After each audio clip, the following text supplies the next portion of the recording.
Hi everyone. Did you know that there are certain kinds of words in the English language that refer to other words and phrases? You didn't know that? Of course you did. But anyway, I'm going to give you a few that help you understand certain writing techniques. Are you ready? Okay. Let's say with two words. Let's start with two words in the beginning. Simile and metaphor. The two words simile and metaphor. Basically, if you have a phrase that has the word like or as in it, that's a simile. Life is like a box of chocolates. That's a phrase from the famous movie Forrest Gump. Life is like a box of chocolates. That's a simile. If I said to you that my life is an open book, as a song, my life is an open book. I'm sorry I had to sing there, but anyway, my life is an open book. That's a metaphor. Your ears are already pierced. I'm sorry about that. Anyway, we go on to the next word. Then there's something called an idiom. See this word? I-D-I-O-M? It's like driving that car is a piece of cake. It's a phrase that you've used so many times. You kind of, it's in other words, it's saying, no biggie. That's what an idiom is. Idiom is a phrase that refers to something that people do every day, and they slip that phrase in because they've been doing it forever and ever. Okay? All right, let's go on to the next word that we're going to use or look at, and that word is hyperbole. And the best way to describe hyperbole is exaggeration. Hyperbole. I am as mad as a flying bat. That's probably not good, but hyperbole is, that guy is so strong, he could build a skyscraper all by himself. And that may not even be good, but the point is, it's supposed to blow something out of proportion. Hyperbole means that you're making something bigger than what it really is. All right? Are you there? Are we there yet? No, we're not. Anyway, analogy. That's another word. Analogy? What's an analogy?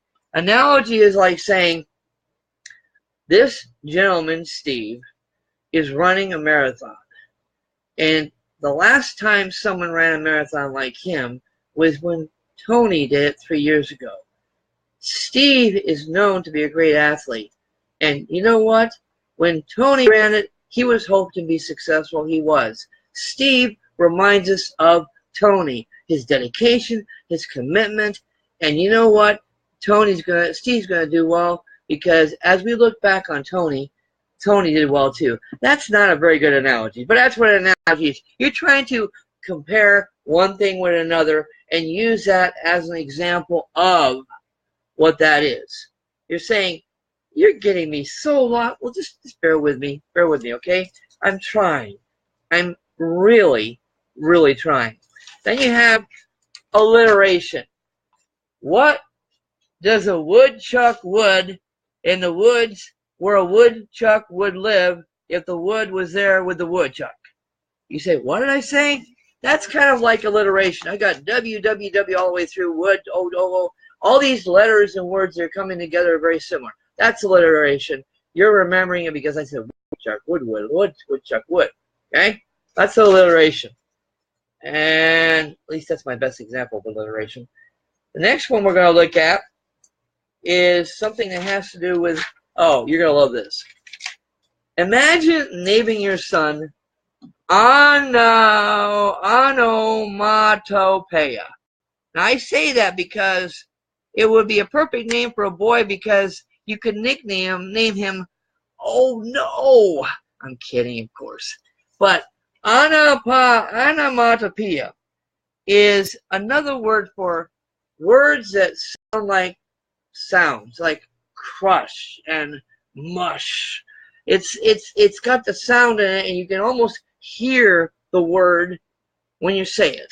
If you're hearing the word, but you're hearing the sound of the word when you say it. That's onomatopoeia. And then you can tell I can't pronounce it very good. Then there's something called allusion. Now that is something that's more, it's almost like a hint or a philosophical turn. It's where you go ahead and say, the essence of his reality is reflected in the fact that his main character was the man who led the Starship Enterprise, Captain James T. Kirk, a man of legend, a man of time, a man of greatness. He is using an example to try to stretch out who he really is. It's an allusion into another personality, a hint, a way of describing someone in a more broad way. I hope that makes sense to you. Anyway, let's keep on going. That was allusion. And then there's pun. A pun is fun. You knew I was going to come with that, didn't you? Pun. What's a pun? Something like the pianists were happily married because they were of one accord. See, that's a pun. You come up with something that's kind of cute, rhythmic, and it makes sense, and it's fun to read. Now, how does this apply to our assignment? Well, you remember that story, The Wonder, about that very nice young man and the challenges he faced with other people? Well, let's go over a few quick sentences and see if we can figure out what they are. We'll just do our best. Okay, you got one sentence that says this. It says, Mr. T, I see you're running a little behind today. What would that be? I'm going to say it's an idiom because it's a common expression. It's something that you would hear quite a bit. That's how I would interpret that. How about Mr. T? This is number 5. Did your car get rear-ended again? Another idiom. Because usually when people talk about an accident, they say, was it rear-ended? And then there is this one. It says, number 8. Then that thing happened that I've seen happen a million times before. Hyperbole. A little bit of a over-the-top expression, a million times before. You could say that might be an idiom too, because that's used a lot, but it's a little bit of hyperbole. And then there's, do you know where Mr. T is? He answered, I play the fool, he said in a funny tone voice, like he was imitating someone. Like he was imitating someone. Maybe a weak simile. Anyway, and then there is, everybody knows me, and I know everybody. And then it says here, the lady who's always sitting by her window, and the old guy who walks by and down the street, whistling like a bird. Whistling like a bird. That's a simile.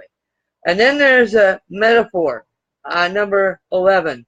I kind of felt everyone's eyes burning into my back. I think that's kind of a metaphor there. And then there's number 12, Star Wars. It's in Star Wars Episode 3, Revenge of the Sith. Darth, let's read this a little closer here. Darth Sith face gets burned by Sith lightning and becomes totally deformed. That's an illusion, I would say. And then there's hyperbole again for number 13. The kid was right. I eat like a tortoise. If you ever see a tortoise eating like some prehistoric swamp thing, that's hyperbole, and it's also a little bit of simile there too. All right, I know it was hard to get through that. And you know what, truthfully speaking, if you think I tripped up, and I may have, you can feel free to ask your teacher, because I know your teacher has all the answers.